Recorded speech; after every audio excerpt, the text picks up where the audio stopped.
Now today, 15 suspects are expected to appear in court in relation to the murders at Fort Hare University last year. Now, these individuals have been apprehended in connection with the tragic killings of the Vice-Chancellor's bodyguard, that's Mboneli Vesele, and the university's fleet manager, Petrus Roets.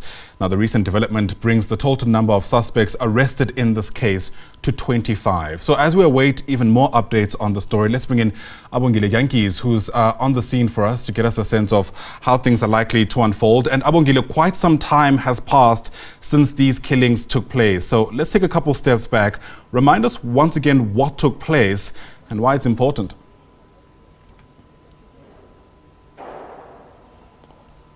Well, it's quite an important case, particularly since it's an institution of higher learning, the University of Fort Hare, which has a great history. You'd recall that a lot of political leaders studied at that university, and for the families who lost their loved ones in that tragic manner, where Mboneli Vesele was brutally murdered outside the VC's house, Sakela Buhlungu, and Petrus Roets, who was on his way home back then in the suburb of Kunubi here in East London, where he was also met his untimely death. We thought that when the other cohort, which are 10, were arrested and their matter was finalized for trial, we thought that no more arrests could have been made.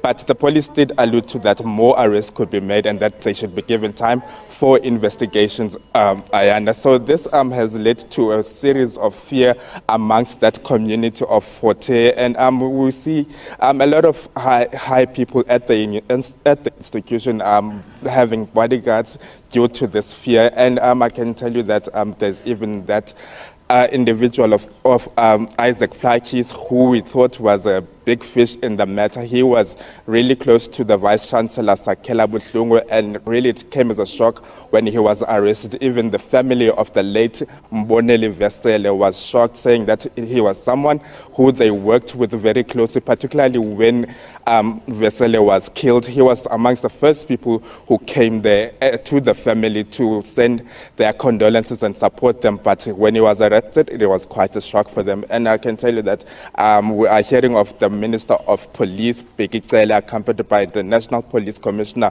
Fani Masamula, will make their way to court. They are attending court proceedings today. Even the MEC for Community Safety, Kolile Ngata, we just saw him making his way, and the Vice-Chancellor himself, Sakela Buhlungu, is here. He just made his way in court. But let's get reaction from the institution. I'm now joined by its spokesperson, JP Roodt. Thanks a lot for your time. Once again, we are here in court. Another cohort of people have been arrested. What do you make of this arrest as the institution? Good morning, and also good morning to your viewers.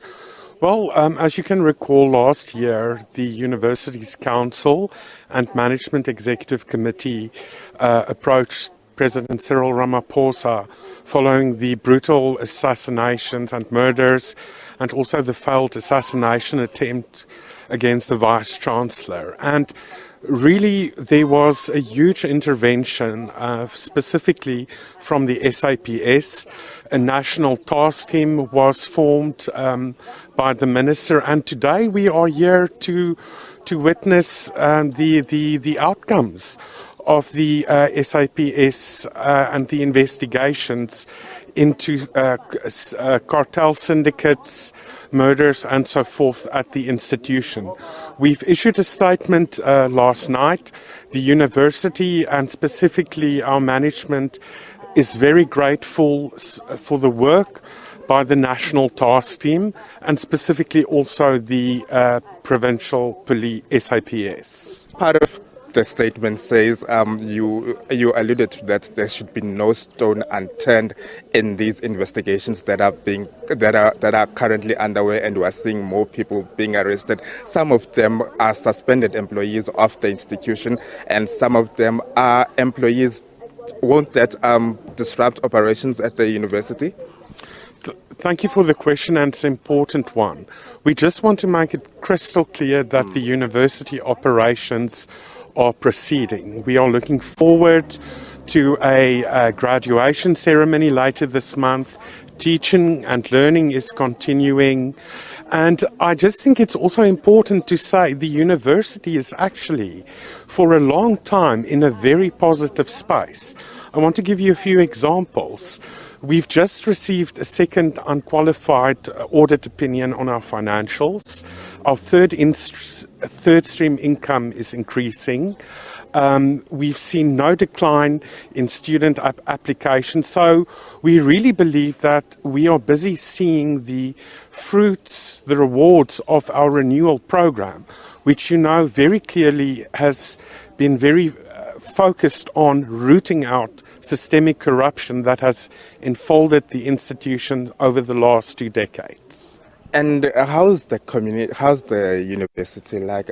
Is there that sense of fear amongst employees? Are they able to do their work as freely as possible as they can, so that the renewal you are referring to, particularly in light of what has happened and these arrests, how's the mood there at the institution? Look, we are still to engage with employees. As you know, the announcement only came over the weekend, but we are touching base throughout various structures of the institutions. You will also see that we have said that there is a special management executive meeting that will convene after this court case. And of course, we're also very happy to see that our chair of council, Professor Ntsebeza, is with us this morning to witness the court proceedings. But overall, we've had a fantastic start to the year. You are aware that there were many disruptions at institutions. We had no strikes, no disruptions. So things are moving forward at the institution. We are just looking for closure on this project. And also, of course, the SIU investigation, which is due to close next month, when a report is due to both the university and the President of the Republic. We shall await for that report and court proceedings. Thanks a lot for your time, JP.